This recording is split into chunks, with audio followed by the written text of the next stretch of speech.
Welcome to the Salt Circle Podcast. My name is Hank. With me at the end of the world is Ben. Yo. Happy 2022. Happy 2022. Second verse, same as the first. Ugh. Same as the second, the third, the fourth. I don't even know. What is time? How many years have we been in this hell? 5, 10? I'm pretty sure last year was 5 years. I don't remember a time before this, dude. What was it like in the before times? Tell me. as the podcast elder. I used to go to the movie theater like a lot. Whoa. Like a lot.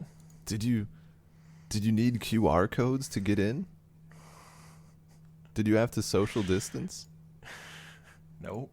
Whoa. I mean, sometimes the theaters were empty, but that's just because... But it wasn't by force? Some movies aren't popular.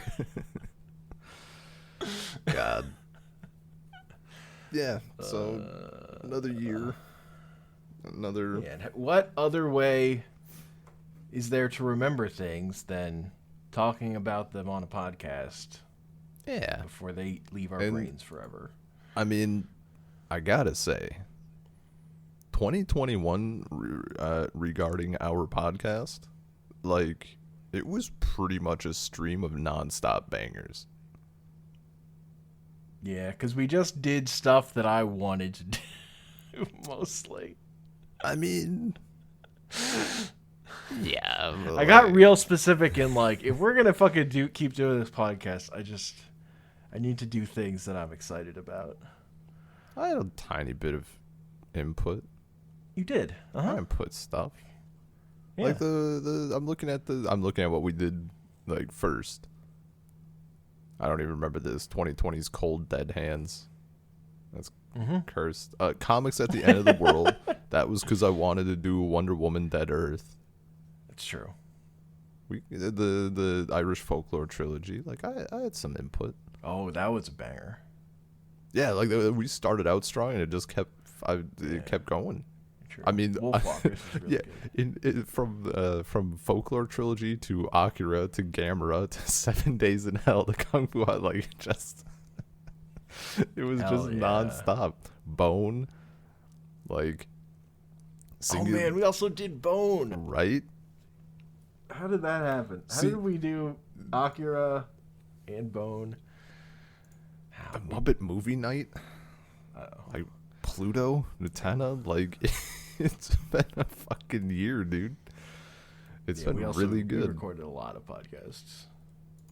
Yeah, we it was a lot. I think like our number of hours was up like 600% or something. Jesus. I'm trying to remember what Spotify like Wrapped told me about our podcast. I mean, we didn't miss, right? No, we did more episodes than there are weeks in the year. Yeah, but I mean, don't we normally do that by like a tiny bit? Because we usually do like 2 for Christmas or whatever, or something like that. Or have we missed previously? We've missed weeks previously. More often. Yeah. Like we also stopped like missing weeks. Do you know what I completely forgot existed? That was really good. Star Wars Visions. Yeah. That happened this year. Christ. Oh my god. Yeah. Star Wars Visions was really good. I enjoyed it. I mean, where do you want to... So we're talking about the best things we took in 2021. Instead of doing like game of the year, movie of the year, that sort of shit. Like, for my own part, my game of the year would like default to like 5 games, you know? And I mean, movies, I didn't watch that many like new films in 2021, but yeah, so we're not like gonna break any of that stuff off. We're just gonna talk about stuff that we liked. Yeah, and like that we experienced in the past year that was important or whatever. Yeah, and like kind of Yeah, just like the best of 2021, no matter what year it came from. Mm-hmm. Is there like a medium that you want to start with at all, or a direction you want to go first? Let's start with. I have no idea where to start. I honestly. We could start with movies, unless you have an idea. Oh, the one that I don't know about. Okay. I mean, you could pick something else. I don't care. Movies. So like movies are the only one that like I haven't. I just can't remember all the movies we watched. Like I'm what's it? I'm having recency bias because I'm like, yeah, we just did. What was the movie we watched that we lost? Like the recording fucked up. Is that the Horror Express? Horror Express. Like that's the one. I was like, it was on a train. Yeah. Like that's the one that's in my mind, but I'm like, I don't think that was the best one I did last year, but it's the one that's in my brain. You know what? I think for movies, I think it's got to go to the Muppets. You know? Muppets for you? Yeah. Muppets? Muppet.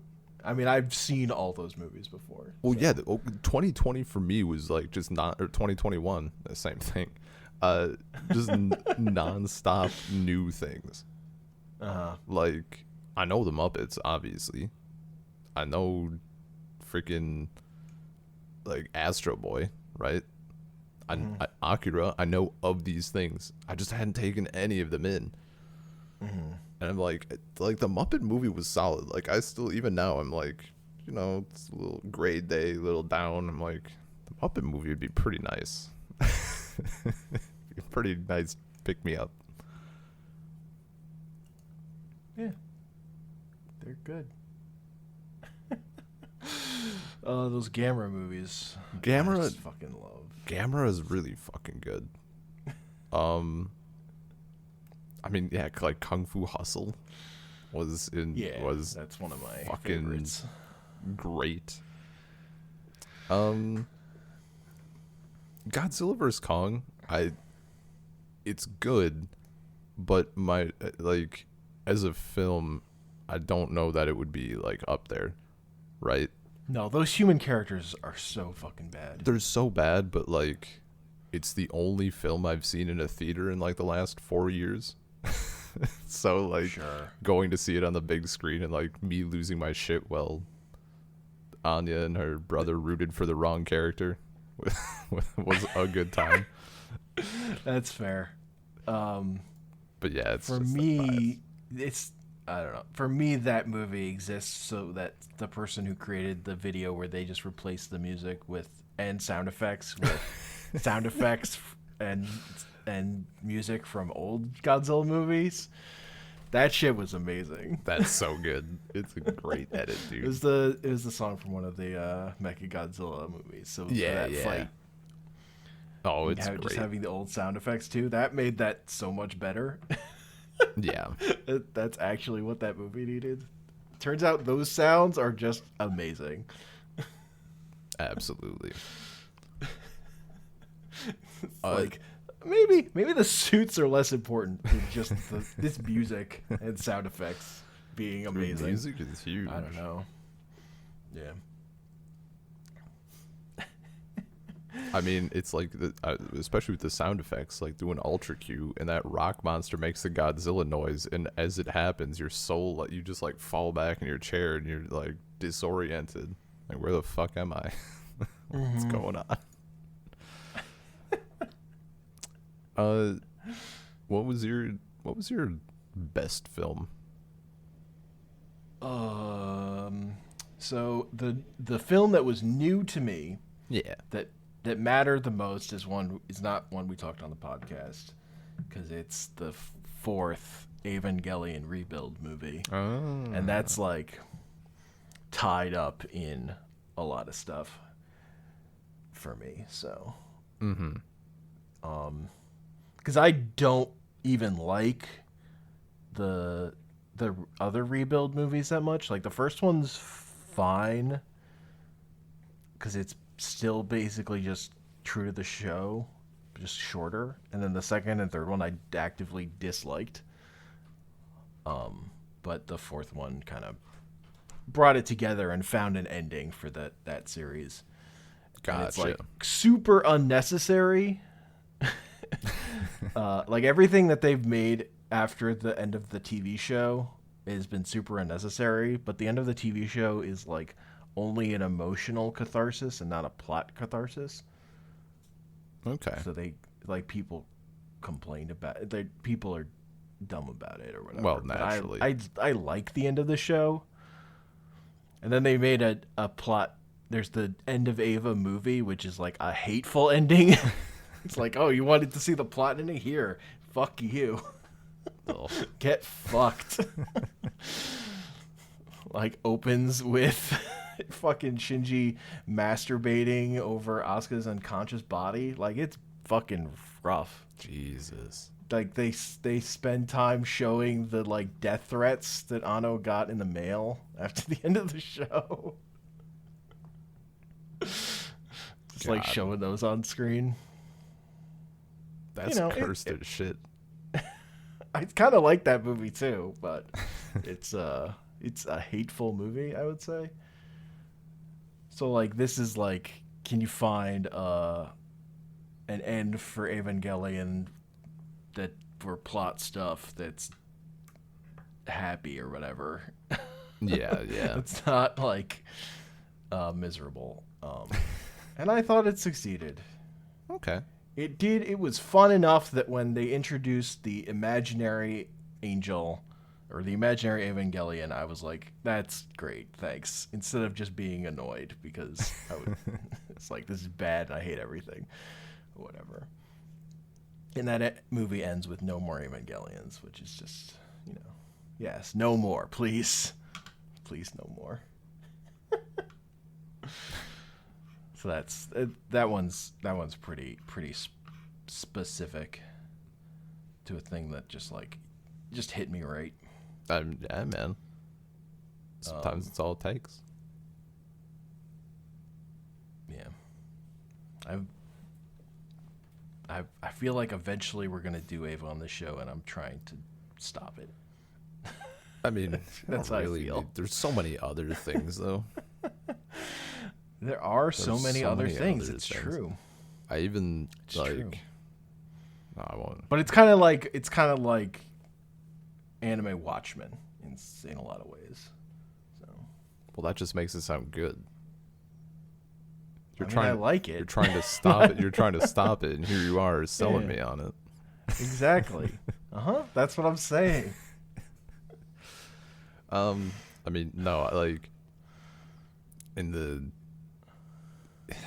one hand, like, yeah, I know it's influential and it's allegedly good. People like it, but It's directed by the director of Shin Godzilla. So. But on the flip side, it's always pretty easy to like, I don't know, like douse that fire. Just like 14-year-olds in plug suits. Okay, don't have to do it. I don't want to see it that bad. Yeah. We got plenty of other trash anime to watch. True. Mostly because I'm like obsessively staring at like older shit. I mean, I've For also whatever not. reason. I haven't been going as old as your stuff, but like late 80s, early 90s. I mean, that's my jam. That's my aesthetic. I love that shit. True. So it meshes well. Some of my other favorite movies that we didn't talk in part. Well, my other favorite movie, like personally, is probably Venom: Let There Be Carnage. But that's I can't. that's not because that movie's good.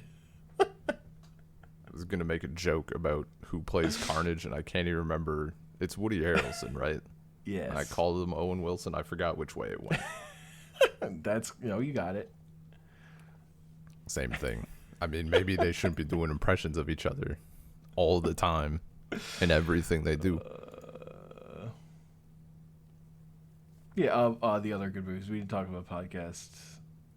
Nobody is really good. I liked the Matrix Resurrections, but I know. Oh, you know what? I did negative watch feelings. that. I did watch that. I just didn't care. Yeah, no, that's Yeah, fair. yeah, like I it was liked fine. it, but I also felt like I'm not gonna none of this is gonna stick with me. Yeah. Like, So as far as unnecessary sequels go, it found yeah, enough that I enjoyed watching it, but it's not. it was I'm not gonna remember anything. it And was it's like not an action movie. You have to be no. completely invested in the Neo Trinity relationship, which I am honestly. So that See, I part just worked for me. wasn't. I think of it as like a rom. It's like a rom sci. It's not an action movie. Yeah. It's got science. So I if mean, you're looking for an action movie, it's really really bad. Because it's just yeah, not. man, it was. It's It just was not what it garbage. is. When they didn't even let him fly, I was like, "Come on, you could have let him like fly." Ugh. Um, yeah, No, I'm fine. I watched it with Anya's brother, and it finished, and we both just kind of sit there, like, "Well, that could have been worse." And he was like, "Yeah." And normally he's like hyped on this shit. Like, bad sequel isn't really a thing that is in his brain. So like, Sure. just more of the thing is 10 out of 10. So I was expecting him to be like hyped, and he was like, "Yeah, it was okay." Probably because no action. But I mean, like, no, it's an unnecessary sequel. Like, yeah, it's fine. Like, it's not Highlander 2 or whatever. So, Yeah. some better of the ideas were I cool. fucking hated the new Bond movie. So I I and that one is like actually fine for like an hour and a half. If it were an hour and a half movie, it could have been fun.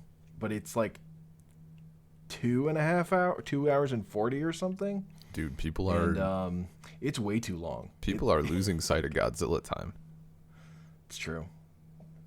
I mean, definitely. Blockbusters have completely lost track of Godzilla time. I literally read an article about how the world is ready for the 6-hour movie.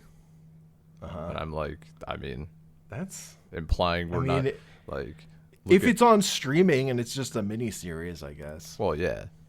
I mean, it's That just feels like all these they things. watched that chess show. Yeah, that's what Queen's Gambit, the 780-minute film or whatever. Uh-huh. And I'm Just like, 'cause it's how that's- Letterbox lists these miniseries. it's how Letterboxd lists it as a technicality, but that's how Anya watches it. yeah. That is a It's 8-hour film. I mean, by default, that because of that, that's also like how I watched Letterbox it. lists Revolutionary Girl Utena as a 936-minute movie. I mean, speaking of perfect segues, ready to talk a little TV? Sure. I had to divide this one up into 3 categories because otherwise it's impossible.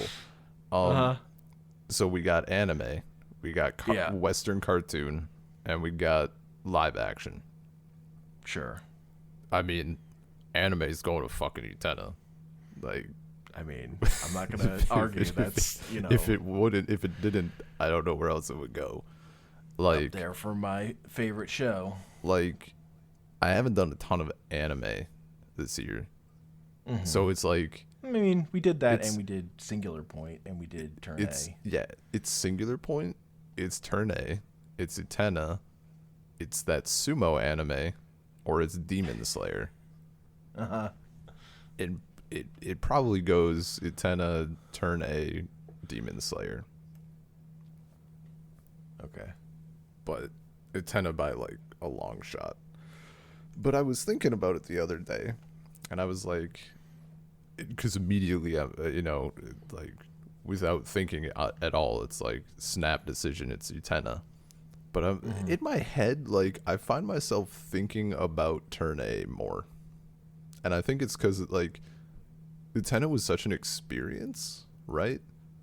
but I think the characters in Turn A, maybe just because like it's a little less fantastical, Sure. like just set a bit more, like a tiny bit more relatable, and like the characters are just so fucking good. Like I'm also, a thing I find with Lieutenant, it's honestly hard to hold it in your head how good it is. yeah, The way in which it's good. I definitely was like multiple viewings, like going like, man, I forgot how fucking good this show is. yeah, Whereas Turn A hits some like strong emotional notes yeah. harder. I don't know. That fucking the part with the nuke is so fucking good. Dude, it's unreal. God. Just unreal. And like the Like I mean, as far as new things I experienced in new pieces of media in 2021, Turn A is probably the most important to me. If things Okay. that like I hadn't gotten to before, yeah, like period. So that makes I'm sense. not gonna like that one. That one really shocked me how fucking much I liked it. And like, I mean, I'm thinking about the nuke scene.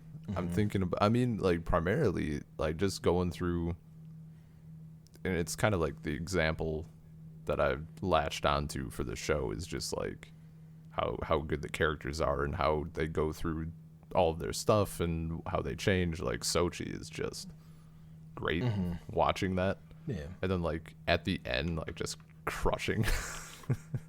Yeah. Just And how all screaming like to the moon. these political machinations are all framed around these particular characters doing that Yeah, character yeah. motivated stuff. And like the fights are fine. Like some of them are really good, but like they're definitely Yeah. secondary. They're quick. yeah. Like there's just like shots of tremendous animation. yeah. Like when at the end the Turn A is just like spinning his lightsabers and fucking teleporting. It's just like yeah, okay. This isn't explained at all, but fine. This is dope. So good. No, Turn A was so like Yeah, like my best music is that second Turn A ending. That they hell also yeah, use in the dude. show. Oh, it's so like good. I've listened to that song so many times over the year. Just like put that on loop and think about Turn A. Like that just happened a bunch. Yeah. God.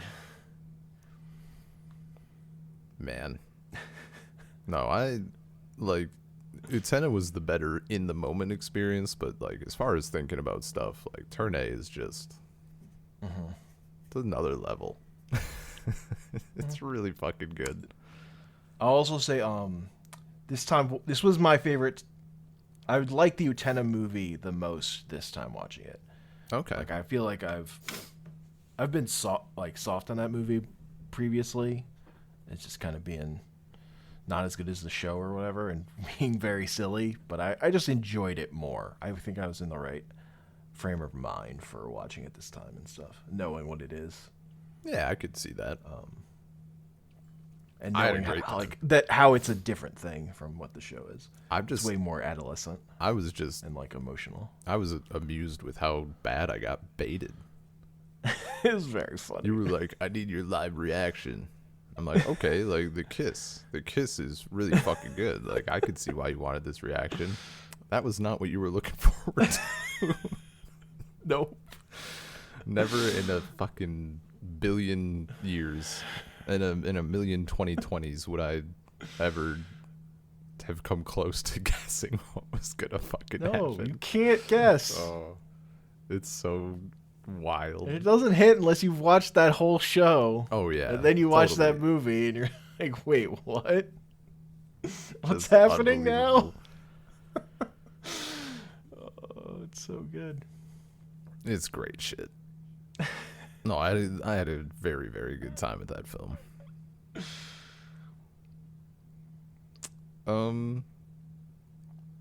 I guess like cartoons we didn't do too much.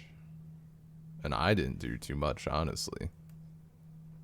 So it like kind of defaults, but also it's a very good default. And that's Spectacular Spider-Man. Sure. Like just fucking ruined a lot of Spider-Man for me. It's fair.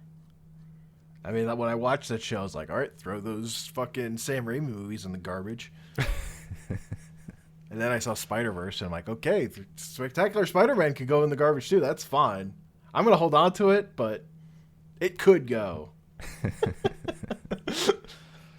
No, that was just a really solid thing. Yeah, turns out Sony Animation should be making all the Spider-Man content.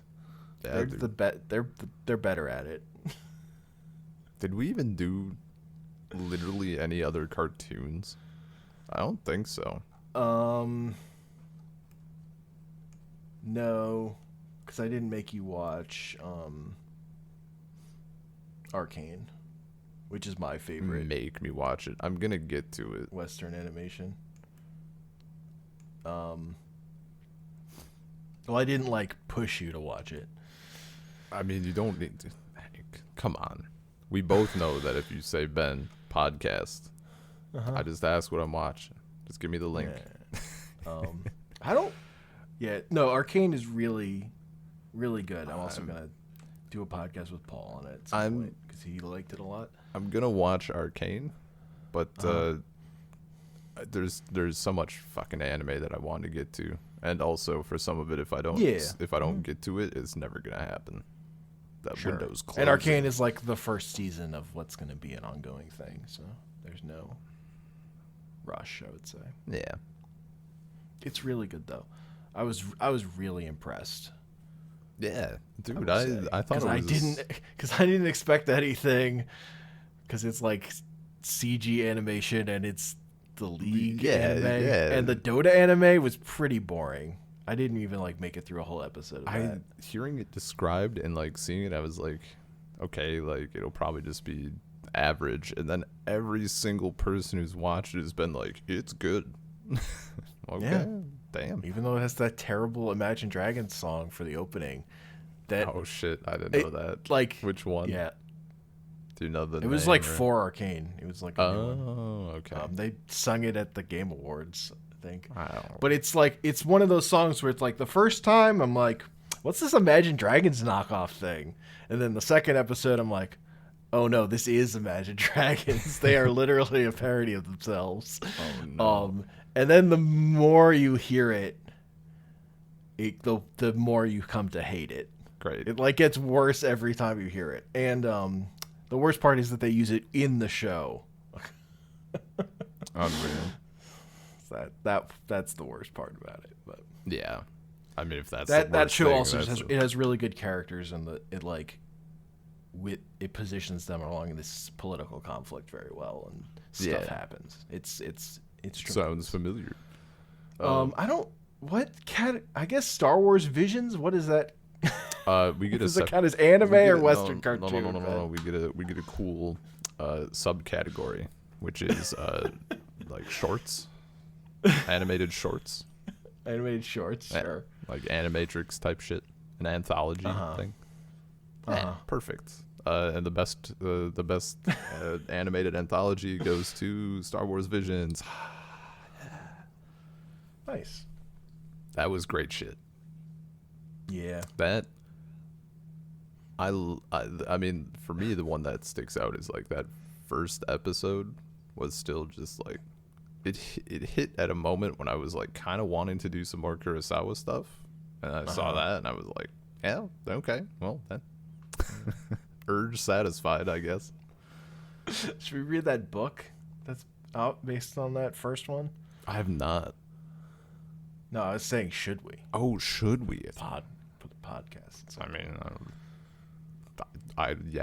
yeah. Why not? Maybe. I'm down. Happen. No, that was a great ride. Yeah, I do also want to shout out Singular Point, because its high points were high. Yeah. Like the second to last episode, the end of it with the song hitting and all the moths, that part's just fucking amazing. That was I kind of forgive a very good high. The show being overall kind of whatever. There were moments of like actual brilliance in there. moments of brilliance surrounded by like 13 hours of technobabble. Yeah, too much technobabble. They were really stroking themselves off to like the idea of, I don't even remember what the fuck it's called anymore. Do you remember the name of the No, thing? I have no idea. It's so dumb. I just remember all the analogies. They had like a put it the Jello analogy. They had like a butterfly analogy, like a fucking yo-yo or something. I don't know. I choose to remember the good parts. Yeah. So that, and then I like as Jet Jaguar gained sentience, him just sitting in the truck wondering about stuff. Yeah. That's good too. We had a good Godzilla blast. Yeah. It was a good laser. Mm-hmm. Yeah. We watched those last two Godzilla movies that we hadn't seen or hadn't watched. Oh, yeah. I mean, that's, it's a good time. Maybe not good films, but Yeah. did you do up any oh, you know what? We did do up one for the podcast. Do you have like a live action pick, or does it default to Ultra Q? Oh, for TV? For live action TV, yeah. Well, I watched all those MCU shows. Oh, yeah, that's true. You would have done that, yeah.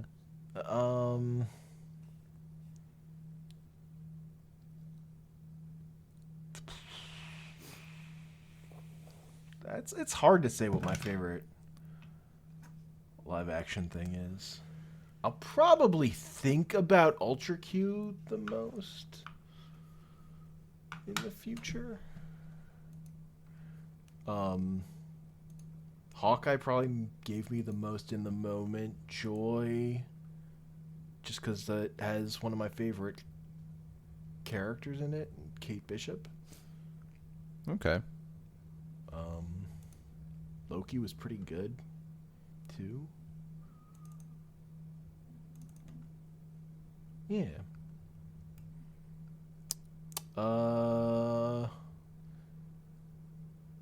It's definitely all that stuff was better than the Cowboy Bebop show.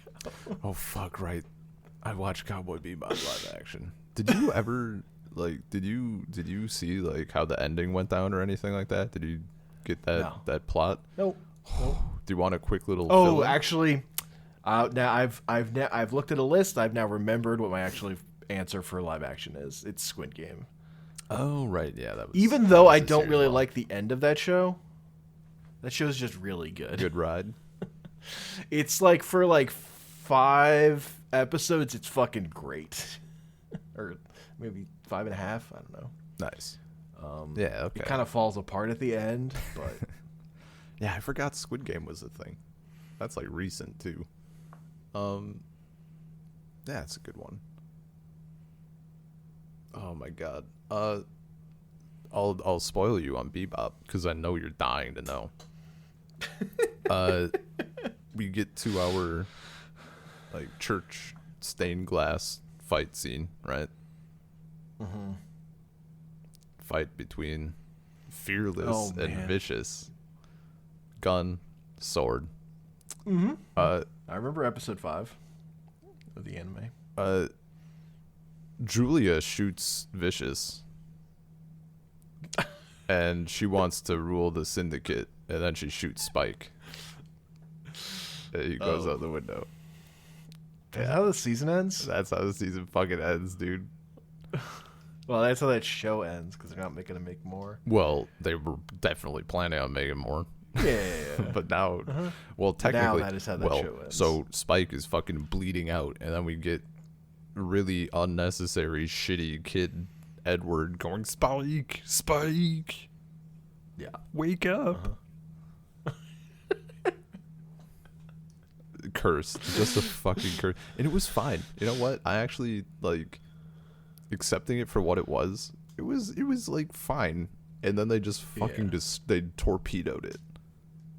Like all they had to do was not do that and give it an ending that acknowledged that they might not get a second season. So they fucked it up. Yeah, I couldn't accept it for what it was. I really thought I was ready. I tried. I was not prepared. I was Yeah, not ready. it's a shit.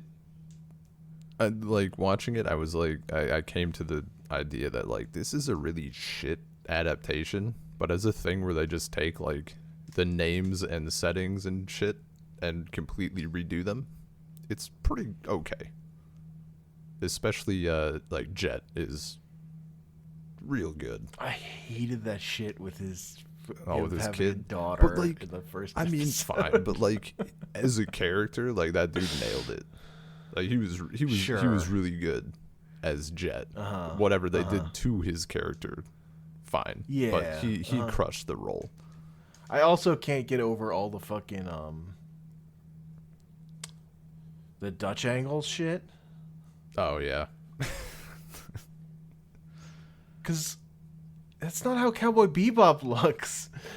Like the thing is, the way Cowboy Bebop is shot is as if it were real. Like the director was really into that. So like that anime still looks more like reality than that live action TV show does. Yeah. That live action TV show looks more like a cartoon than the cartoon. So I I kind of just can't I get can't over it. my thing is I don't understand how people there's one line in the show that people like put on blast as an example of how bad it is, but it's easily the best line. It's when that old woman, Jet, asks this woman if it's blackmail, and she says it's blackmail because you are black and you are male. Best line by far. Fucking terrible. I mean, that's coming after the fucking Tijuana Spike getting stabbed line in the episode 1. Just like what they decided to add to that shit. Yeah. These I'm also bad not a huge choices. fan. I'm not a huge fan of like, oh, we're gonna make Faye like a potty mouth. Like she's offensive now. But Just gonna say fuck all the time. she's gonna say dick lips. Yeah. Character. Strong it's- female character. But it's it's like it's fine. like, It's yeah, whatever. doesn't come together. The show I haven't watched that I really want to from last year is I've heard like really good things about season 1 of Chucky. It's apparently incredibly in line with those movies, which are like have all been written basically by the same dude. Nice. So I want to get into the Chucky franchise this year. Hell yeah. Probably won't be joining you for that one. Sure. Unless you say it's for the podcast, then oh well. Going in. My live action pick is Ted Lasso by like 100 miles. Sure. That when I have said in the past that I just want a show or a movie or a thing where there's no conflict, that's actually what I mean. I just want a show where people are fucking people and they're not like stupid media people where they don't have sense or emotions that are normal. It's just so well written. Like, just obviously in the show, like, we're following decent people, but there's so many instances of like someone does something and it hurts someone else's feelings, and instead of just making it a thing that we're gonna focus on for this episode and it's a whole big point and nobody fucking talks to each other, the person who hurt someone's feelings says, oh shit, you know what, that was shitty, I'm sorry. And like they just it's great. It's just nice to see. Obviously if everything did that, like life would be boring, but God, it's just it's just such a good show to watch, and it's just nice. Yeah. And the bit of like sports Also- stuff going on in the background. Yeah. Also, we got to do Gangs of London for the podcast, but I watched that in 2020. So that was like, I've been thinking, I saw this on Reddit as a discussion specifically for video games, but I have been thinking like biggest surprises of 2021, like what media surprised you the most. I don't actually know if it's Gangs of London, but what does surprise the shit out of me with that show First off was how like it wasn't nearly as bad as I thought it was going to be for violence. I really thought there were going to be people getting like fucking skinned alive every 30 seconds. No. Like, I was terrified going in. Like trembling with like, Yeah. I'm here, I'm going to do it. Perfect. You just have to overhype it on the thing, and then you won't be scared. Well, it also turns out that like box cutters are a hard pass, but when it's a straight razor with a delicate touch and some light jazz in the background, I can handle it. It's all about presentation. No, what surprised me was how I haven't heard fuck all about this show. How are people not talking about it, dude? How did I never hear about it anywhere? Well, it kind except from you. Yeah. It's so good. It's so fucking good. Yeah. And I just don't understand like how nobody but you has mentioned it to me. It was only on like Sky TV is part of the problem. It was on some like in the US. Like I think it was more accessible in England. But yeah, I think that's a big part of it. It's just it wasn't on a streaming thing. It wasn't on Netflix, so not as many people watched it. So that But I don't know. It's so fucking good. It's really good. Like people talk about the Raid movies. And this is like of quality. So They have, and that one they've the big thing I heard is end of 2021 they finished filming on season 2. Ooh. Oh, that's fucking great. That'll be fun. Gareth Evans did not direct any episodes in season 2 though. That was sort of a thing that probably less of a problem, but like Ted Lasso was only on like Apple TV or whatever.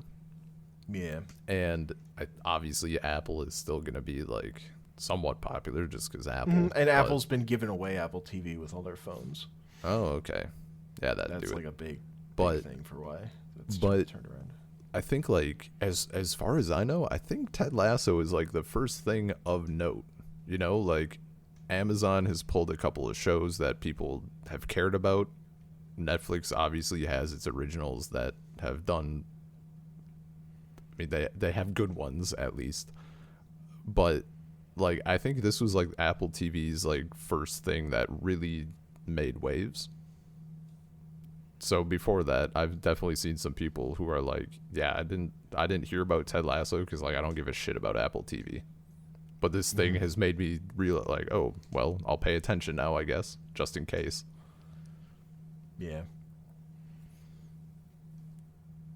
It's definitely that kind of thing. But also I've remembered a show I like just forgot about that I've watched incredibly recently because I only watched it over holiday break I saw the first couple episodes and I got home and finished season 1 and I haven't started season 2 yet, which is the season that came out in 2021. I think the season 1 came out in 2020. Wait, don't tell me. I have a prediction. Sure. Emily in Paris. Nope. It's How To with John Wilson. Oh, I have no idea at all. Which, How To I forget what it's on. I think it's on with John HBO. Wilson. Yeah, HBO. So it's like it's a guy living in New York, and the framing is just like he's making video like the first step. It's all how to do something. So it's like how to small talk, I think is the first episode. And he's just sort of walking around the city talking about stuff. And like asking people, like trying to learn how to make small talk better, but every episode like takes a turn into somewhere you just don't expect it to go, and it's that seems pretty cool. actually amazing. I'm like I really like this show, and it's not like other stuff because it's not like a character drama or whatever. It's like it's his narration and then he'll interview people, and it's like just a lot of footage of New York. I mean, that's not, I'll give that one a peek. Yeah, That sounds interesting. So it's the first one's how to make small talk. The second one's how to put up scaffolding. There's how to improve your memory, which I remember in that one. I see You how had to to go into like a fucking Mandela effect how to split the check. convention. I'm on Wiki. How to split the check. How to cook the Uh-huh. perfect risotto. Yeah. It's pretty good. How to make the perfect risotto is when COVID happens. Oh my god. Cursed. Yeah, I'm looking at That's the thing that happens. Oh, So I don't know how season 2 goes. It's really funny. It has its sense of humor I really appreciate. nice. I mean, I'm looking, thankfully spoiler free. Someone wrote that How To with John Wilson is funny, sad, and in the end shockingly profound. Fuck yeah, baby, give me that Ted Lasso life. Yeah, that sounds great. I'm gonna check that out. Also, it sounds like something that potentially might be good to watch with Anya, and also short enough to watch in a single sitting. Yeah. I need to get back to it. I've kind of lost track of all things. I mean, But I think that's yeah. it for TV. I don't think I'm forgetting anything else. Yeah. Those Marvel shows, fine. In the moment, I wouldn't rewatch any of them. Yeah. I'm gonna see. I didn't really. I mostly like them because they make me think about comic books I like. That's the. I just use them as a springboard to think about comics. And I've been able to keep up with those shows in a way like that I've not given a shit about. I did not give a shit about most of the Marvel movies that came out recently. Like I'm like 45 minutes through Black Widow, and I've tried 2 times to watch that one. I just like turned it off.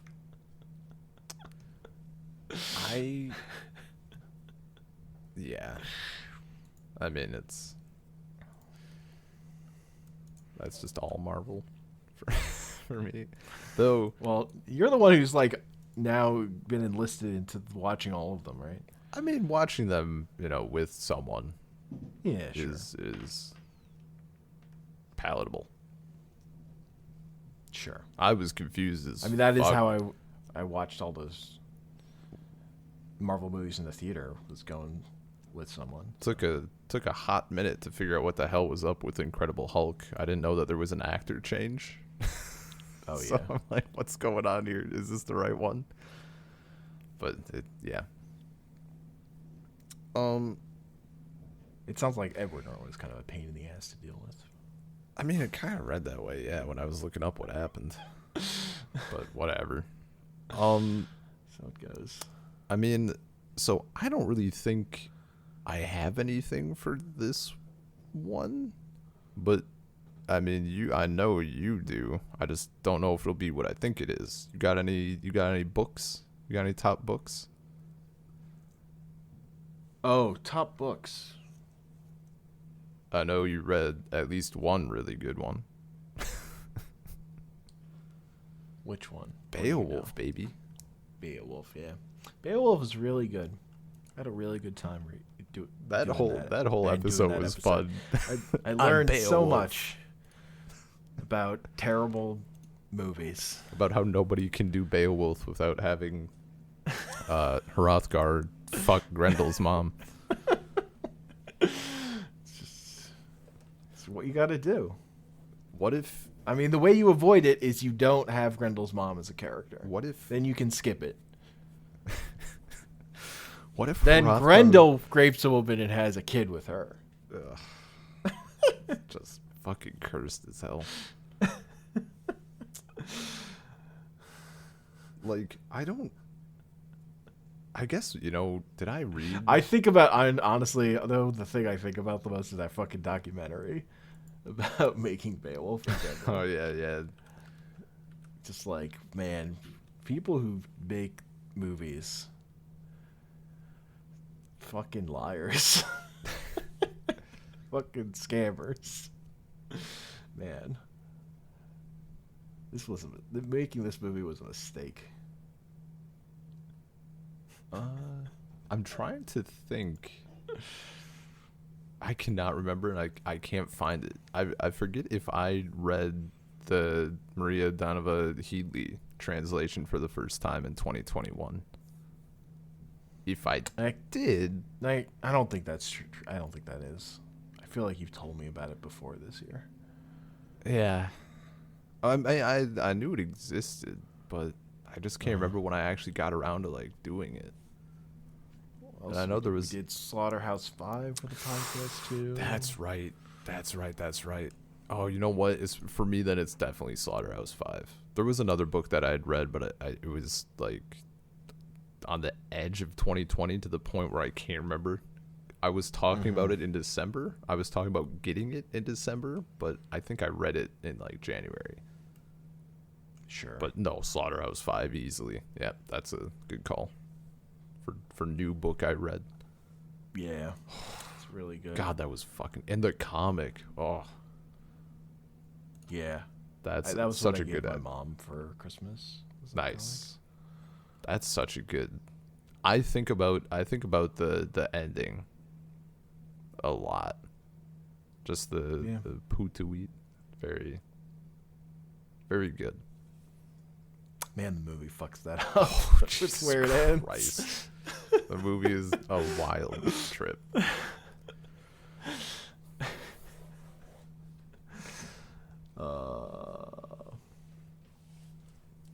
That's too bad because there's stuff about that movie that's pretty good, but man, do they end in the wrong spot? Yeah. The other book I read is, it's because I heard about it on a podcast. Was John Racine's The Ignorant School Teacher, which is more of like an essay about. It's like a philosophical work about education, but like the intro story is about this. John Jacutot has to like teach. He has to teach these kids French, but he and they don't have a language in common. I forget which way it is. Like they're like Finnish, and he doesn't speak Finnish or whatever. So he sends them like a book that's like a bilingual. It has French in it, and for them to study it on their own before he gets there. And when he shows up to teach them, they're all the kids are fluent in French, and it kind of drives him crazy. And he comes up with this whole method of education that's based like on not fucking knowing the thing you're teaching kids. It's mostly built around giving them the right book. Yeah. And and the way the essay goes is like why this doesn't work in the real life, because like people don't become subservient enough to the systems they need to be in to live. Yeah. Or whatever. Like the way it like completely does not catch on. Like, we need our educational system to be fucked up, and because it has to line up with the fucked up way our workforce Dude. management works. God. Good shit. And the podcast I learned about this was Game Study Buddies, which is like two guys with PhDs going through games. Oh, nice. Mostly they talk about like game design, like stuff or whatever, like scholarly work on game stuff. But this was an episode where they talked about something that didn't have to do with games, but was just something interesting to them both. And that episode ruled. Nice. And that book is good. That's what I gave my dad for Christmas. Oh, okay. I mean, yeah, it sounds on track. I did. The only other book I did not do much reading this year or this past year. In the end, I checked out the Ask Iwata book. Oh yeah, that was real good, and that's just, I mean, it's like a collection of interviews and stuff. And I think there's only a few things at the end that they actually like talk to people for the book. Otherwise, everything else is just like a collection. But that was really cool. It was neat getting that insight. Yeah. Oh my god, I completely forgot about a thing in anime to talk about. That I meant to. So, cut backwards. I got shocked that I watched Monster for the first time. And wow, that is a damn. it's literally, that one's weird because it's like not new, because it's one of my favorite comic books ever, and that manga is like incredibly faithful adaptation of that manga. But it's also one of my favorite stories ever, so it just automatically becomes one of my favorite shows. Yeah. That I just hadn't watched because it's 70 episodes of a story I already knew. But I remember you mentioning that you were starting it, and that it was like 70 episodes or whatever, and then like 2 hours later you were like, I'm done. Like you just burned through everything. Well, through the time it took longer than 2 hours. It just felt like you just sat down and watched it all, because you said 70 episodes and you were done in a suspiciously short time. I was just watching it like every day. Yeah. When I was eating. Yeah, Every time I was eating, I was watching at least one episode. So I cut through it pretty quickly because it's really fucking good. I just can't believe that was in 2021. That was close. It was close to the beginning of the year. I had to like search through Discord messages of when I was talking about it. Dude, that's how I've been. That's how I've been doing my shit. Like, when was I talking about this? So it was, and then like getting into, and then I started Original Gundam, like right after that, because I was like I was high on being able to watch television shows or whatever. That's how Yeah, Monster's great, and we're gonna cover Monster, and I can't decide if we should watch, and it's up to you whether you want to watch the anime or read the comic, because they're both good. Yeah. But there's other stuff to do first, but at some point. Yeah, we got a lot of shit on our plate. Too much stuff. Too much. My eyes are large. But my stomach is also large. My stomach is also large.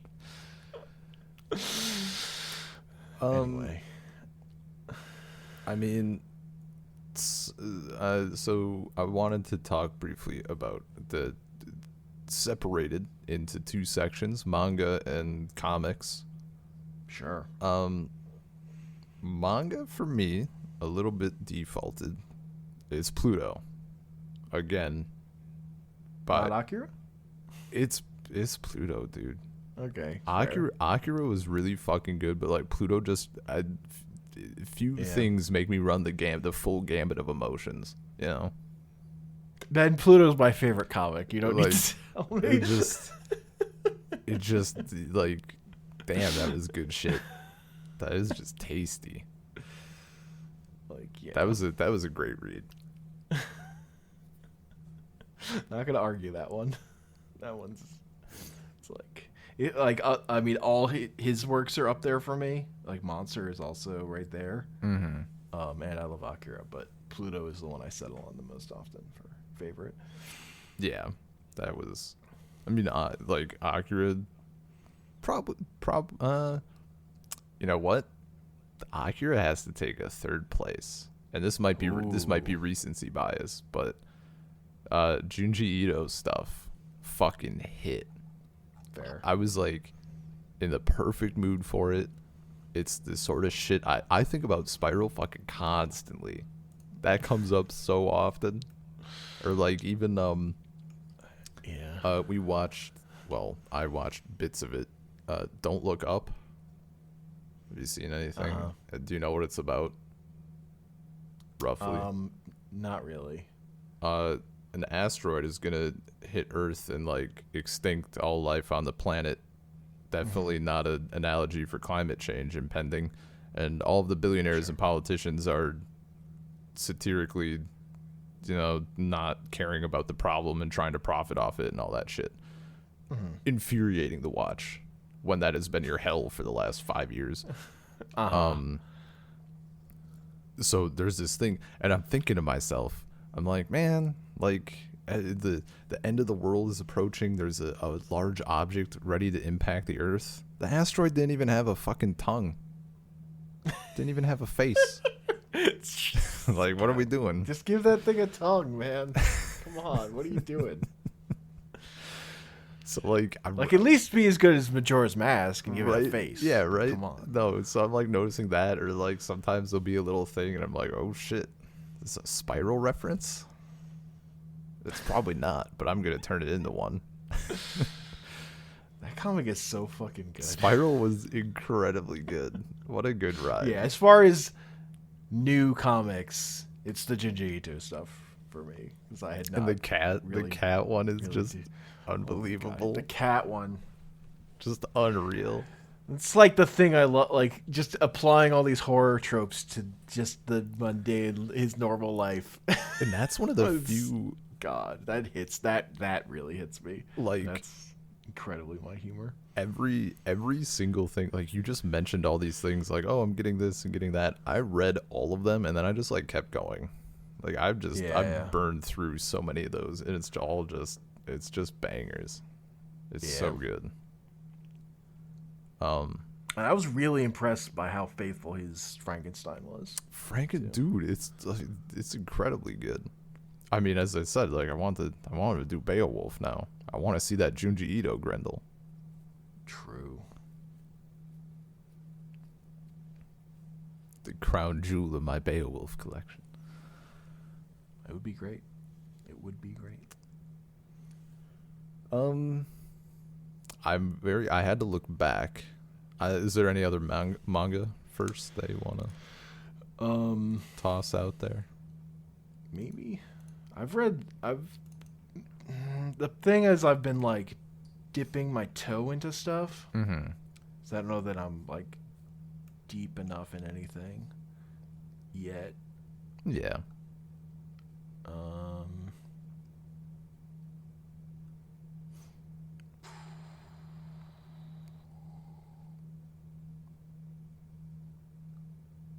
Yeah. I mean, revisiting those Venom comics was fun for me. That's manga. Sure. Comics is the separate thing. We can move to comics if you want. Let's move to comics. Planet Hulk, baby. I don't even know if that's actually right, but that's like the one that stands out to me. That comic is everything I fucking want in a overpowered main character. Mm-hmm. Is there even? I'm trying to think of like anything else that would come, that would like challenge it. We did Venom. I thought we did like more like comic sampler things. Comic Galactus comic trilogy. Sampler 02. Amazing Spider-Man, Starjaws. Okay, yeah. Starjaws is probably my favorite comic that I read this year. It's just you know what? funny. It would also. We also did Bone though. We did do Bone. I mean, they're two completely different things, but they are both comics. I can't separate them because Bone like Wizard magazine when I was growing up, they were all about tits and ass comics and also Bone. Like they were champions of Bone. Like the thing that was just really good that they were all about. So I do link it with traditional Western comics because I read a lot of Wizard magazine. I think it's still Planet Hulk, but it's closer. This might be like the closest one. I'll tell you what, it's not. Yeah, we did Hoxpox at the very end of 2020. And that one I really loved. I'll tell you what, it's not. It's not Dark Knight Metal. Dark Knight's metal. Not that one. Maybe that's another good candidate for B, though. I fucking love that. I was all about that shit. He takes that baby Darkseid out of his bag, man.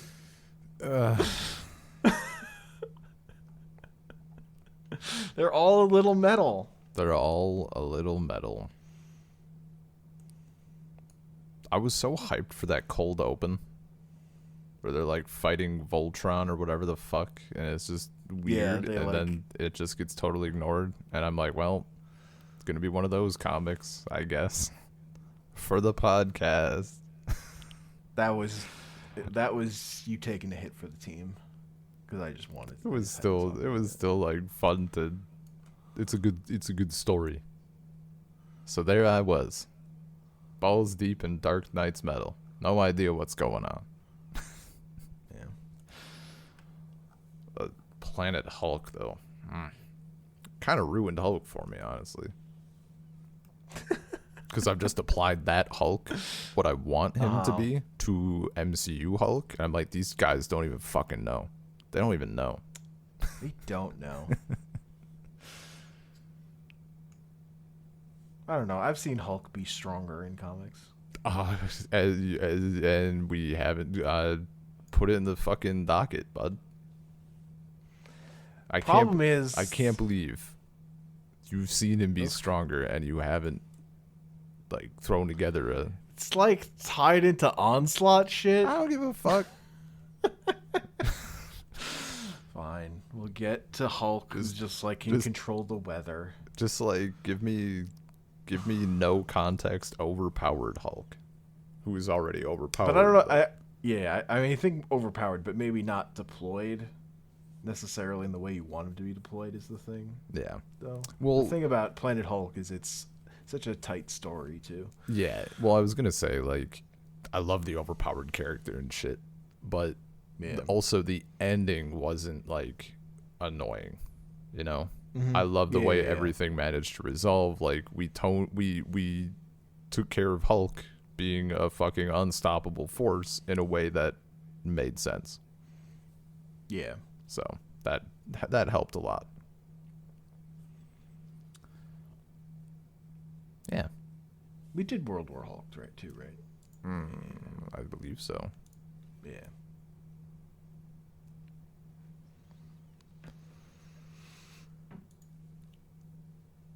Yeah, that shit's pretty good. Good stuff. What's next? I have one late. It's very late, but I have one movie surprise that I completely forgot about. Malignant. Yeah. I thought that one was going to be way worse, and it was fine, and then the reveal was fucking ridiculous. Throws that chair across the room. Yeah. It's hilarious. That was a good ride. I really was not like ready, and I mean, as I said, like Horror Express was also like kind of sad we lost, and Abominable. We did a lot of the Vincent Price stuff this year. Was we need to do the top tier. There's a sequel to Abominable Sacrifice. Yeah. That we need to do at some point. I had to sit in that fucking queue for the Dr. Phibes OST. Like it's a goddamn graphics card. I was always like 600 in place, and the time zones were offset, so every day my place would reset in queue, and I'd have to hope that the dude stayed up a little later. Finally got it though. It's so funny. I mean, I guess the last big category, games. Video games. So, I mean, I'll dive right in for both of us. Wildermyth, baby. Wildermyth's really good. Wildermyth was a fucking good time. We played that game together. What? I was gonna say, we both have the free time. We should play some fucking Wildermyth. Hell yeah. God, gotta do some of those like adventures where you bring your characters the legacy that have survived. Yeah, legacy stuff. Because I haven't done that. I did like one other campaign on my own. Yeah, I've popped I think like one and a half. Yeah. after after my misadventure of turning the difficulty setting up a single notch and getting fucking annihilated. Like not even close. Because then you start getting like really much stronger things super early, right? Yeah. Dude, I was like, I got shredded. It was ridiculous. I'm like, well, this was pretty easy on normal. Like, we can turn it up to thing. We cannot. That's not a story. That's a slaughter. Yeah, no, that game super good. And it gets like, I think it's pretty actively like the devs pay quite a bit of attention in all that. So like, I think that gets updated fairly frequently. Yeah, like they just added like some bug fixes, hair, a bunch of artifact weapons. And there's events. Like workshop stuff you could. Oh, all the workshop stuff is which I haven't touched any of. I mean, there's no need to yet, you know. Yeah. I haven't exhausted the base game at all. Not even close. Yeah, Wildermyth is a good time. The way that game like builds. It's so good. Like stories from its component parts, like the procedurally generated storytelling stuff. It's so good. And like so it's one of the things I love about King of Dragon Pass is the storytelling shit, but in it there's some like randomization to it, but like there's no real procedural generation. Like there's only, I mean, 1999 or whatever. Like there's a set list in it, so it feels good like playing for however many times, but the fact that this could just go and go and go. And the way this integrates really characters into that stuff. Because that's like what makes it is like did these characters have their little interactions and it builds them into these stories or whatever. I do wish there was like a little tiny bit less fighting. I wish we got to do like some more character-y things.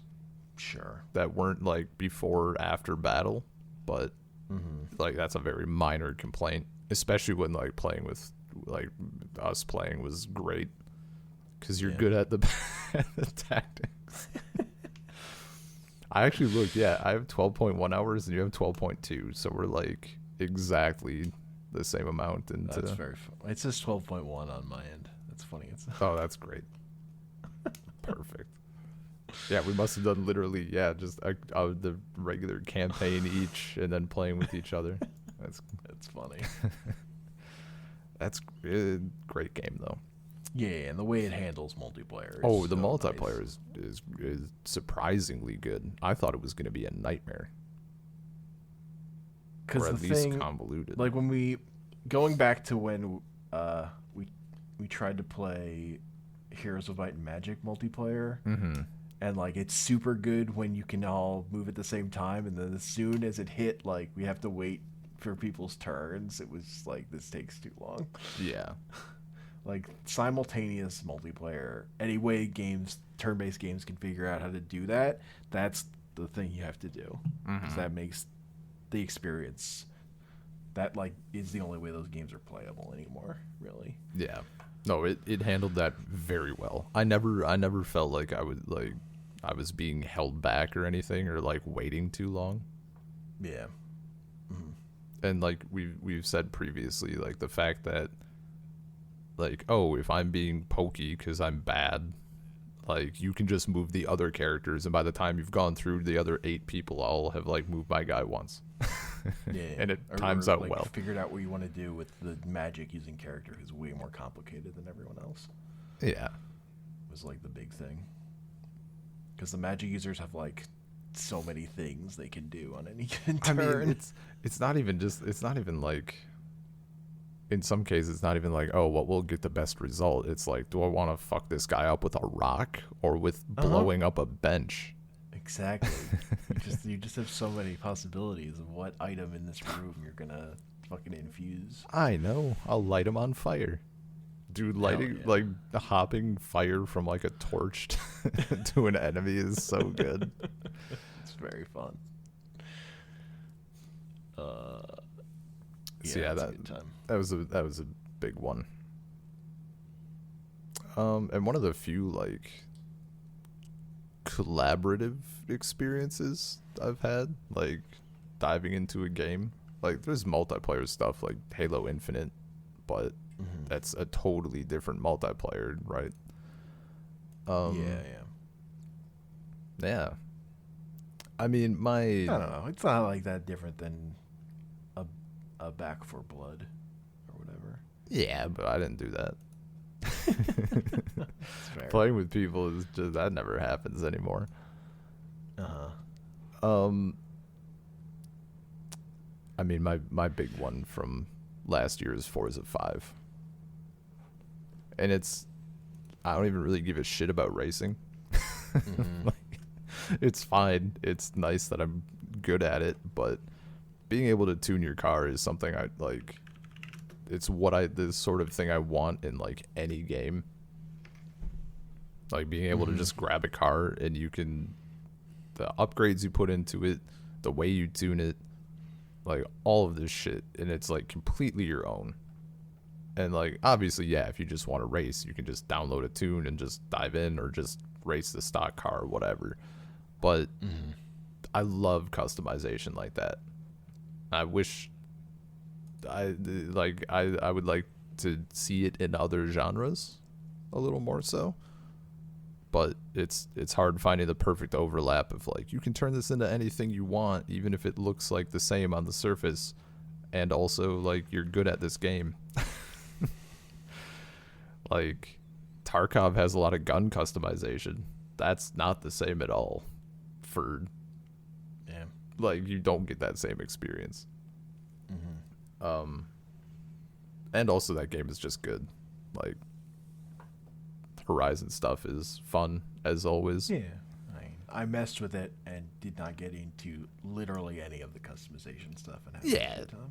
Yeah, no, that's fair.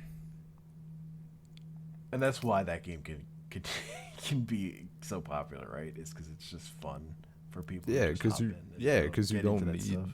And it has the it has like the levels of assists, right?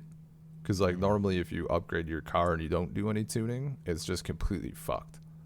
But if you don't mess with the basic assist, like it will ensure that your experience isn't miserable.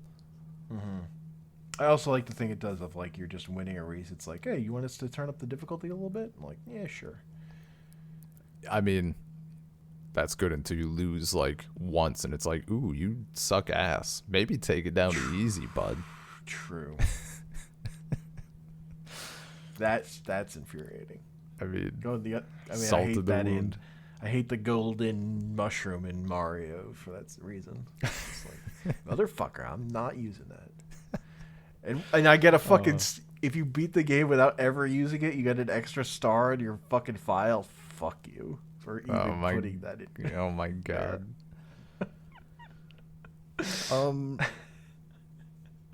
I think that is like for games I played this year or 2021, like it's my game of the year. And for stuff that released, it would be Cerulean Ultimate, because it also has that deep customization, sort of in a more Magic the Gathering sense. Like you think up a dumb idea for a team composition, you want to break the fuck out of it, you can do that. The problem is that you need to grind a lot, so it's a little, in Forza, if you tune a car, it literally doesn't matter. You can just experiment and it takes nothing but time. In Cerulean, if you like make a team and it ends up not working, like you're out a shitload of resources and the time it took to grind them. So kind of hampers it a little, but it has that same customization I like. And in hindsight, I feel bad comparing it to Pokemon that one time, because like I didn't know what else to compare it to, but that's completely wrong, because it's the creatures don't fucking matter at all. They're just a tool to have a unique setup that you make your own, and break the game with. So, no, that game's game's good. With Pokemon, it actually matters to me that I like the Pokemon. Yeah, That actually is important to me.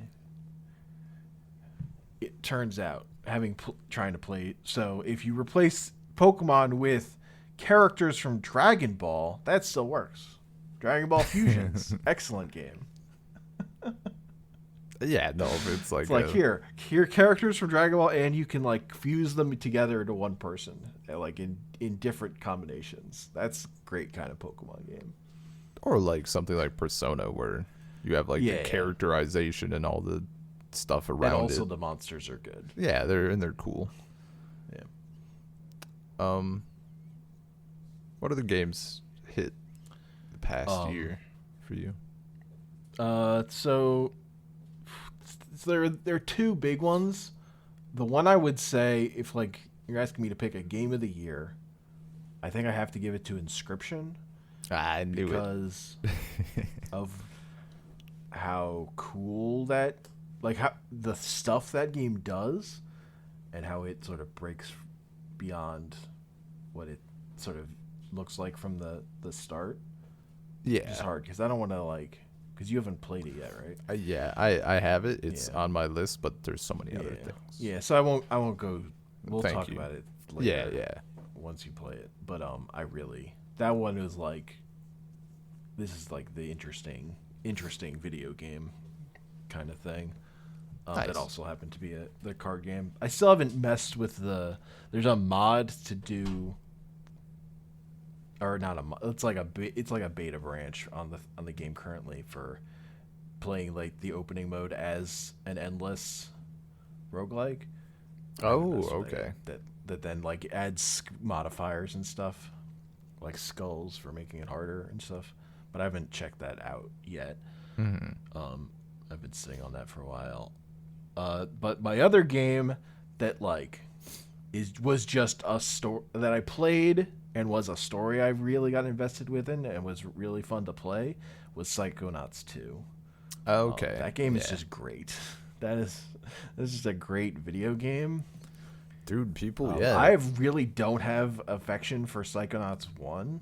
I got to that game way too late. But Psychonauts 2 is just such a better platformer and a more mature, like a more modern video game in ways that made it hit for me. Yeah. Because like a mediocre, I'm like really sensitive. I don't like mediocre platformers. So, Is there such a thing? Like, to me, mediocre platformers are just bad platformers. Like, it's definitely a thing where if it doesn't hit, it feels much worse than like an FPS that doesn't hit. Yeah. But like the thing about Psychonauts 2, it's also like the stories are about like all the old people in the world. It's like it's definitely about the older characters. Like none of the kids who are the Faz's, the main characters, like age. None of those characters matter. So there's a part of it's like this is an old man game by old men that I don't love, but it's so good overall. I got over it. Also, it's about old men who started the psychic CIA. It's like, and they're like the connection between those people and the institution of the Psychonauts that actually exists is weird. But again, it's like the way it tells its story and stuff, like it hit. So yeah, and Jack Black gets to sing a song. Oh right, that's right. He's fucking in that game. Yeah. I honestly beat that game and it was like, wait, who is Jack Black? It's like, oh, the character who sang a song. Fucking of course. I'm dumb. That is literally how that went for me. Oh, that's great. In the moment, I didn't register that was him, even though I knew he was in that game. And that character you knew was it before and you still didn't fucking get it? That's pretty. You knew me going in and you still didn't. Oh my god. Yep. Uh-huh. I don't know what to tell you. That's pretty funny. I was in the moment. Yeah, dude. With this fictional character. Bigger thing is that there are so many games that are probably on my Game of the Year list. I just haven't played them yet. Yeah, no, of course. Persona 5 Strikers, Near Replicant, I didn't touch.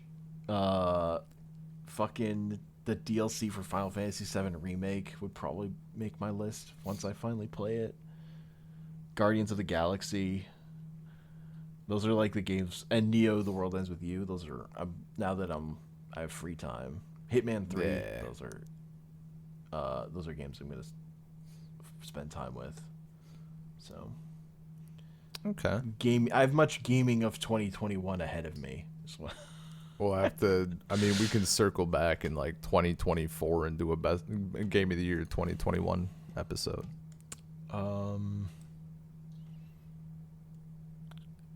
I also feel like I have to mention having played like 80 hours of Storybook Brawl. I mean, yeah, that's like if I want to do a card auto bat, like it's the ultimate Battlegrounds replacement. Yeah, because I stopped playing Magic for a while this year, so that kind of ate that space for a while until I did kind of eventually. I did kind of burn out on it. I've been going back to Dota Underlords for that fix, but Underlords is fun, but I never like I do one run and then I'm done. It doesn't have the like hit me of do it a second time. Yeah, just rolling back to back. Yeah, or like so the game I've just started playing that is a 2021 game, Timberborn, has the thing of like I just want to do one more thing. I want to see this one more thing going. Let's just get through this next drought. Just get through this next thing. One more turn. Like, yeah, the wire like hours fucking vanish, and I put like 15 hours into that game in like 3 days. Yeah, and you know that's another thing with like thing. same kind of which is not always like my favorite games, but it's like. This game lines up with my brain problems correctly. It's a way that like I will just sit here and do this. Like XCOM 2 was that way because I played like I don't remember. It was like 50 hours in like one weekend or something. XCOM 2. I've played 90 hours of that game and I've played it like twice. Persona 4 Golden life. 120 hours. But the thing was, it was also like this game is bad and it's broken and buggy the first time, but it still hit me in that way. Yeah, it was like the game was like busted, and I was still like just got one more turn though. Yeah, I mean, and then more of the Chosen came out and was like fixed like literally everything and was great times. And even also I like Workshop supported the hell out of it that time. It's not even one more turn, but the way you phrase like you know it aligns with your brain problems or whatever. Like for Forza, it's sort of the same. It's not a turn, obviously. I mean, turn on the track jokes, but but like for tuning, it's like we're almost there. I've been doing this for 4 hours, but what if I lower the rear springs by like 0.2 on the slider, and then we do one more lap, just one more lap to see how it feels. And you just like keep fucking going and going. Yeah. Oh, that shit is great. And like Timberborn is really good. When I'm like really into building a Magic deck. Oh, totally. And I have like a good feel for the meta. It can get there too. Me building a Magic deck though, like, just one more bad decision. Just one more. We can fit one more in the deck.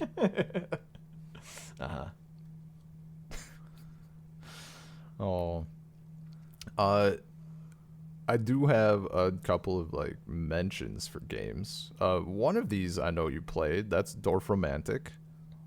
Yeah, Dorfromantic, very good, delightful. For anyone who knows the game Islanders, kind of the same deal. Very they're in a relaxing strategy bundle or something. And there's like a couple other games in there, or a game, I don't know. But yeah, just a chill like city builder, but like with tiles, and you have like the quests. The quests are huge, dude. Yeah. Like Islanders, you're just placing buildings and like moving on to the next island. But the fact that you have like the quest in this, and you're like staying on your same city, you're not like resetting your location. It feels pretty nice. It's just so chill. Yeah. Like, it's very good. That one, like when I finish a run, it doesn't hit me for this next run, but when I'm in that run, Oh yeah. I'm hooked. Oh, totally. And like it goes for like a decent amount of time. Like I see I have almost 2 hours in it, but like I think I've only started up twice, and like you just spend time like trying to figure out stuff. I don't know if I've done more than 3 or 4 runs. Yeah, no, I'm pretty similar. I've done like 4 or something. Yeah. So that was a good one. That was a surprise. I didn't really. It kind of came out of nowhere, and then just like, oh shit. I forget where I saw it because I bought it a while ago. I don't remember if it was on Twitter or if it was somewhere else. I think I'd heard about people playing it, and then I think I just checked it out and stuff. I don't know. Just two more that I want to mention, and then one that's like a surprise, maybe the other way. Rift Wizard, which I mentioned before, very solid. I called it a roguelike, but that's like it's like a traditional roguelike that's breaking new ground. Like, instead of just being in a dungeon and you're trying to explore the entire dungeon and there's like all this randomized loot and shit, you just get all the spells and you assemble your skills and spells to like synergize and everything. But there's like individual floors, like a level. So like the first one is super easy, and it has like 3 goblins and a bat and a thing that spawns more goblins. And you destroy that, and you get skill points, and you move to the next floor. Sure. So it's like very easy to take in, like conceptually, but all of the spells and abilities, like, I mean, it's like looking at magic cards and like trying to find the synergy. Like it can be overwhelming at first, but super fun. What the hell was the last one? Oh, World Box God Simulator, which is like totally outside my usual like genre. But basically it's a god game where you can create your world, your little landmass, oceans, all that shit. And you can just like plop down orcs and elves and humans and watch them develop. Like see who takes over. You can like shoot a meteor. I put down some dwarves, and I decided that they were the chosen ones, and anyone who tried fucking with them got a meteor to their village. Like, it's just really good watching this world grow and seeing what goes down. What game is this? World Box God Simulator. It's a very simple little thing. My only complaint, and I think it's for like engine reasons, I wish you could accelerate time a little faster. And it still goes at a good clip, but if you want to like really let stuff evolve before you start messing around a little, it takes a tiny bit, but it's still pretty good, especially if you micromanage a little. But I've been having fun, and also like I've made like, again, like I have almost 2 hours, and I think I've done 2 worlds. It's great because when I'm done, I'm like, I don't really want to continue this world. Like, I'll just go.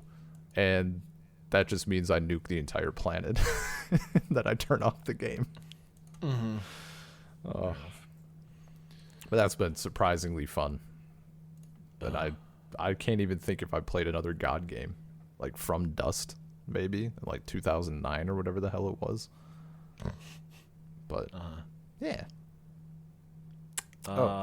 Another big one for me from last year is Rift Breaker. Yeah. That game rules. I had that demo downloaded, and I kept looking at it and seeing like RTS mech base building stuff, and I'm like, I don't know.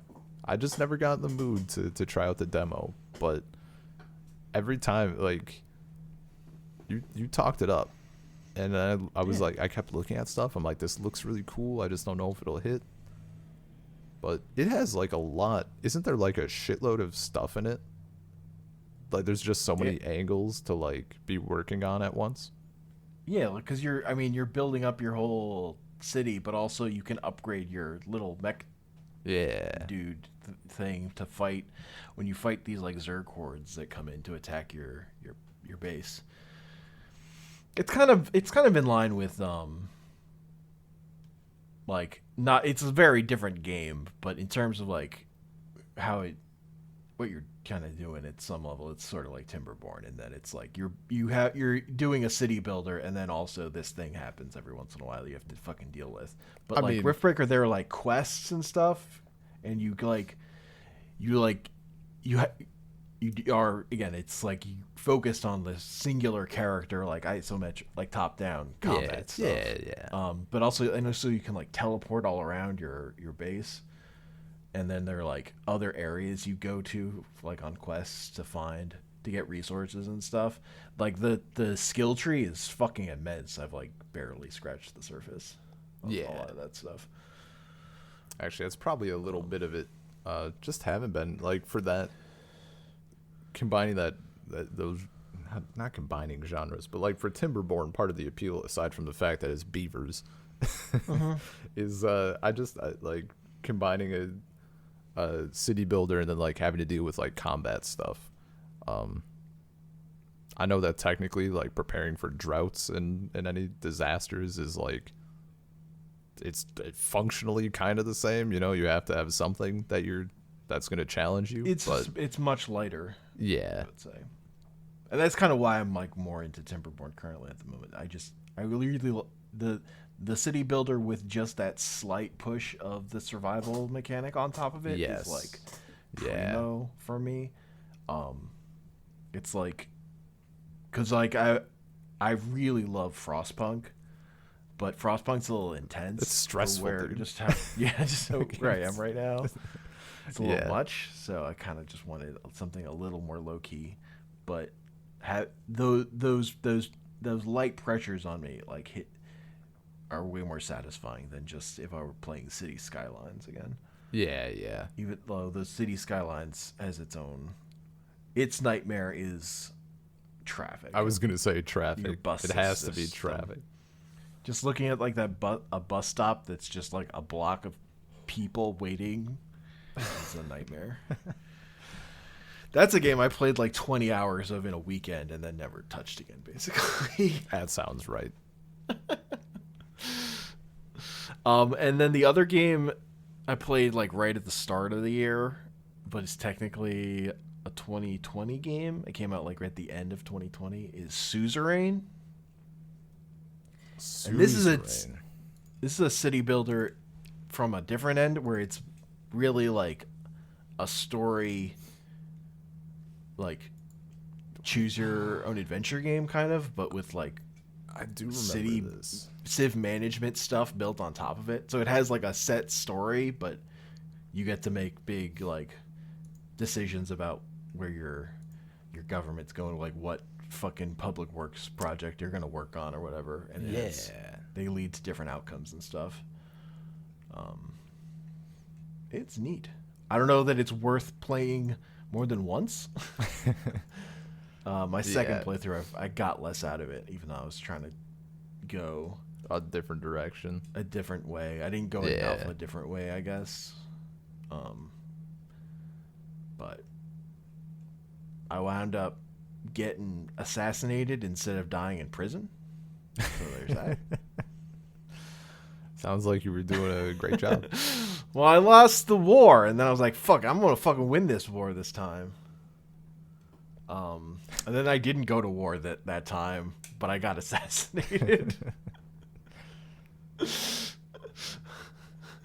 So, you know, there's different stuff that can happen. It's really neat. Nice. Because I also like that idea of like this story that is like a city builder, but like we've got a lot of narrative in here. You're only probably supposed to play it once. Yeah. That kind of game is intrigues me a lot, where like they can cheat on some of the mechanics and stuff. It doesn't have to be as deep a game to get to be potentially be a more interesting one-time experience than like an actual city builder that has to be engaging every time you play it or whatever. Yeah. Allow you to be more creative. Just a different thing. Yeah. No, the anything that involves like a bit of a story development thing is pretty. It always interests me, even if I don't like necessarily pick it up. My ears perk up, you know. I forgot to mention my like slight disappointment, even though it's also really good, is Halo Infinite. Sure. Coming from someone who doesn't really care about the campaign, because the Halo campaign for me ended with 3, and I don't really give a shit past that. Even though it sounded like it's been very fun for people, but the gameplay is great. I don't know how they launched, and like people have been hounding on the team and stuff. Like, yeah, they deserve a Christmas vacation. Like, I don't want people working like that over the holidays and shit. That's stupid. But like, maybe just don't release it immediately before Christmas and then not have a Slayer playlist. And also Big Team Battle is just almost impossible to play for like the last 2 months. Like, I'd rather have the post-Christmas release. There's just so many weird things, and I'm not gonna get into all of them because I don't care. But that game is really good and simultaneously disappointing for those reasons. Sure. But the gameplay is great. Really, really like it. I want to play that campaign, but I just have other stuff. Yeah. Higher priority. Also, I liked Splitgate. We had fun with. Right. Yeah, Splitgate was super good. That game got sweaty real fast. This is what did it for me. Oof. Yeah, I didn't stick around long enough for it to get sweaty. That was very fun though. But it was when it got super popular and lots of people who were bad were playing it. It was a fun time. Dude, it was so good. There's one map still. Like, even when I last played, like, you could set up a portal just beside the other side of the map, and nobody would look, and you just snipe people in the side of the head. And, like, it was just 10 out of 10. Just shooting through portals was just incredible fun. Yeah. It kind of got to a point almost like Fortnite, though. Like, at first, everybody was kind of shit with the portals, and like you were doing your little tricks and everything, and then people who were like insane with the portals, like the skill gap becomes unimaginable. But I'm sure that game is super fun. Like, I didn't play like more than 3 hours of it, so it's a good time though. Yeah. Boomerang X is a great game. Oh, right, yeah, you did that one up. Yeah, it's just great. I still haven't finished it. I need to finish it. But it's fucking great. And it's not long either, so I kind of feel bad because I'm like, I want to talk it up, but also I haven't finished it. I thought there was just like jump. You're like jumping so much, and you get to like stop time. And you just dash all around this big 3D space. It's just incredible. Oh, hell yeah, dude. Just like pure gameplay. It's really good. I really thought there was... It's like vaguely reminiscent of the closest it was Devil Daggers. But Devil Daggers was like an arcade game. You're like specifically have to like get good at specific stuff to progress. Yeah. And know, like, be able to kill. And this is a much more friendly single player game of just like you're getting power ups as you're going and whatever. Mm-hmm. And it's similar just in that like there are these enemies that they're like specific weak points you have to hit as you're like flying around the arena. But it's got more like 3D stuff going on. Because you throw your boomerang up in the air and you like pull yourself to it. and stuff. Okay. So like a And lot. then you can like stop time as you're like I mean, aiming it's up your next shot. sounds fluid as shit. It is. It's pretty sad. It's apparently really bad on Switch because Oh, it doesn't run great, that'd or be it doesn't brutal. run perfect. And Yeah. that like really fucks it up. I mean, yeah, on if you have a PC, real good. movement-based game. I guess I also played a bunch of. I didn't even finish it. I'm still playing Shining Pearl. Oh yeah, That's a game. I'm doing a Nuzlocke of it. it's I'm Pokemon. having an okay time. Yeah. It's certainly not like game of the year or anything for me, but it does fill a certain space for me playing a bit of mobile games. Super Auto Pets. Yeah, I played like 9 hours of that game, and I'm never gonna touch it again because fuck that game. Specifically, Just I hate. upset I that just there's hate a that limit. I tried to break it, and it was like, no, your pets are limited to being 50-50. So fuck that game. Like, you can't handle Just your filling pet a getting just filling a niche. 50-50. No, I'm but that fine game with it. totally had the one more, like it hit the brain thing of just playing it over and over again. Yeah. I just finally got to a thing that a design choice that Yeah. of it being limited that I really don't like. Yeah, no, that's fine. And I played fucking 9 hours of this fucking auto battler for babies or whatever. You know, I assume you just played arena mode, right? there are other modes. I don't remember. The arena mode is like just you're going up against like snapshots of teams.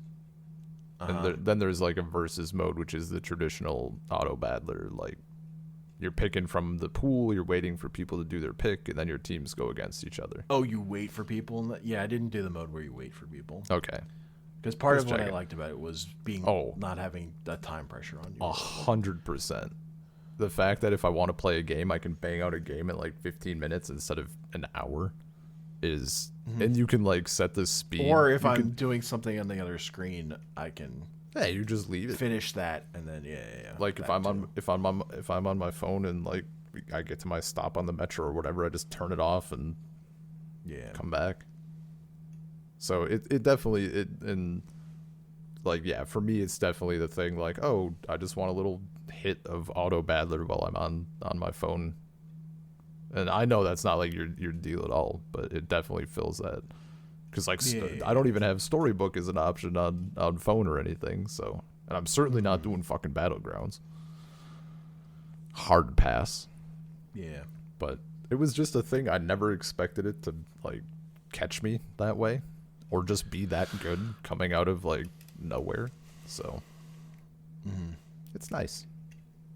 Yeah, and it's you cute. mentioning mobile games reminded me that one of my favorite games, No Toilet Paper, mobile game. The true ending of that game is fucking amazing. Yeah, I remember. You have to unlock all the stuff to get it, but it's so fucking funny. It's so good. I remember Paul mentioning that you needed to do it, and you were just like, okay. And then you came back afterwards and were like, holy shit. That was so worth it. I'm very glad he told me to do that. It's a great ending, and that game's free, so Maybe I'll do it up if it's on Android. yeah, Paul has Android. Oh, It has okay, to be. cool. Oh, right. Yeah, I played on Apple. Also, Paul got me into Brawl Stars, and that game's also fun as hell. I played it.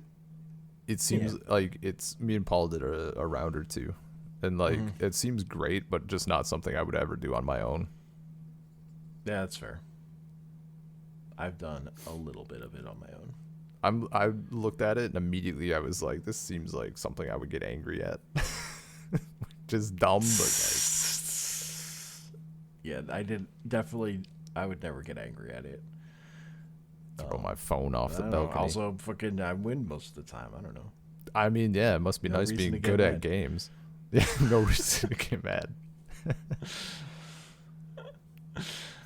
Yeah. You know, I started playing Spell Tower Plus on because it's on Apple Arcade. That's a Gotcha. word game. I tried like Fire Emblem Heroes. It's fine.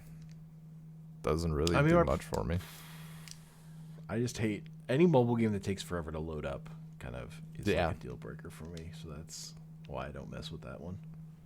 And it's like there's so much. It just throws so much at you. There's, I don't know. I don't know. There's so many. I mean, I don't like gotcha games in general. Like, I'm not gonna play the I've never Nier gotcha game either. It was my first like. I've I never played Magic the tried it Gathering. on That's it. my gotcha. Yeah, right. That's the yeah. one. Everyone gets one. That's my one. But what was I gonna say? Oh, I just have so many. Again, I'm not playing mobile games on on a bus or anything. Like literally, they're competing with actual video games. If I'm gonna be playing them. Yeah. So I can play real Fire Emblem. I have like way too much actual Fire Emblem I could be playing. Yeah, totally. Yeah. Like, I didn't finish either of the last two major releases, and I didn't play the remake of the last one they put out. Like, I got completely overwhelmed by real Fire Emblem, so. Yeah, man. Like, I never finished Three Houses. Yeah. Part of that's because I was playing on fucking lunatic difficulty, but, you know, that's how it goes. Yeah. I think that's it for everything. Yeah. It was a good, like, media wise, it was a good year for like stuff that we took in. It was a good year for the podcast. We did It lot was of good the stuff. podcast was nonstop bangers.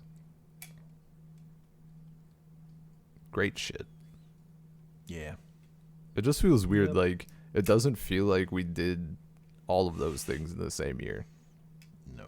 Like, it kind of feels. I can't it kinda remember a feels time. Like 2020. Look, once we did Ultra Q, there was nothing happened before that. that was like a year.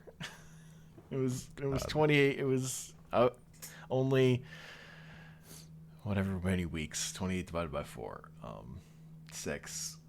I'm just looking at like all the stuff we did.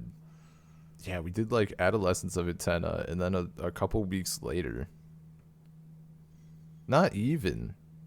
Yeah, like 2 weeks later, we started Ultra Q, and then like woven into that decade was Junji Ito and Turn A, we started Turn A during that and everything. Jesus. Yeah, I mean, like, we started doing 2 episodes a week, so that kind of we were getting to more stuff. It feels like forever.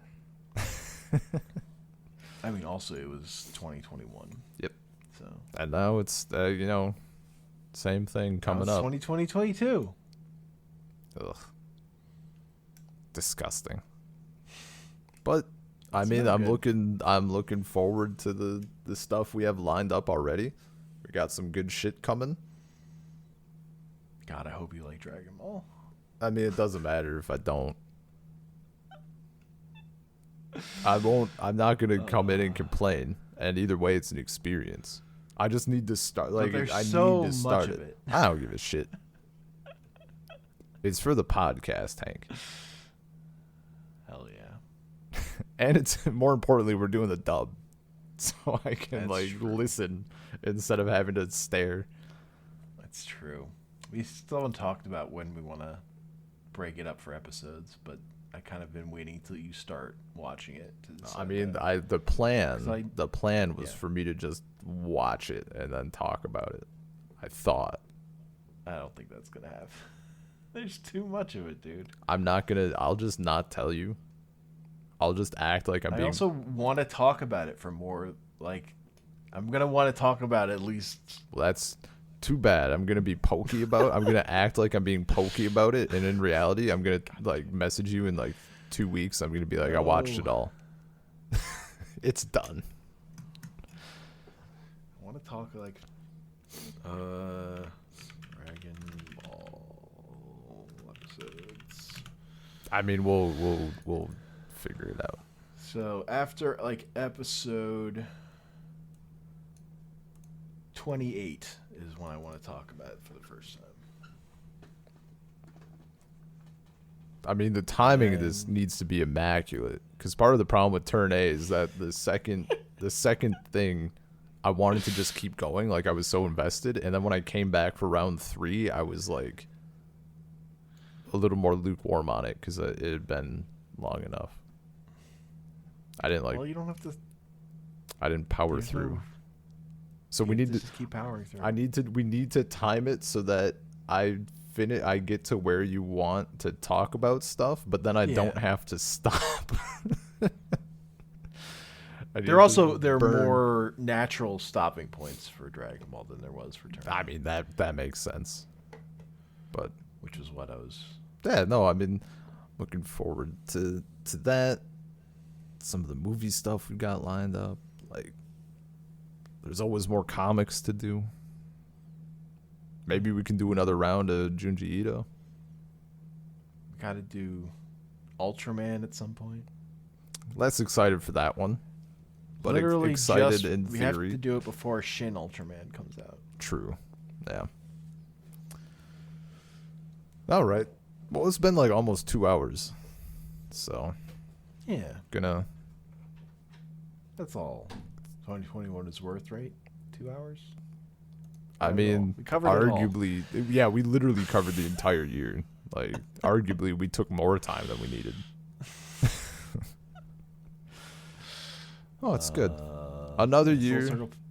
Oh, yeah. No, go on. Go do your. Salt Circle Podcast, gmail.com. Salt Circle Pod on Twitter. Salt Circle Podcast on podcasting apps. I'm on Twitter at Comic Panels. Anchor.fm/Salt Circle. Not on Twitter as usual. It's been another fun year of the podcast. And actually, as Google has been reminding me and Anya, it's been like 6 years. I don't even fucking remember anymore. But like, that we met for the first time in person was like however many years ago in January, and it fucking blows my mind still that this podcast is like older than than me meeting Anya for the first time.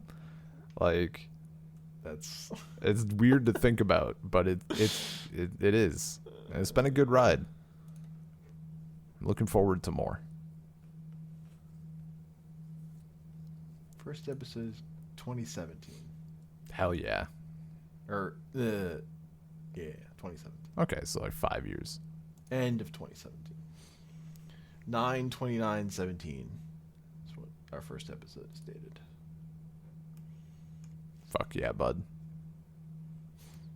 Good times. Yeah. We've done a lot of these. This is technically the 167th, even though that doesn't count. I mean, all the other things that we do. It's all messed up. We're like close to 200, I think. Yeah. I mean, we have to be pushing it, if not over. If not past it, yeah. We're somewhere around there. Yeah. I added it up at one point, and we were at like 180 or something. Sounds right. A while ago. Sweet. And peace out, everybody.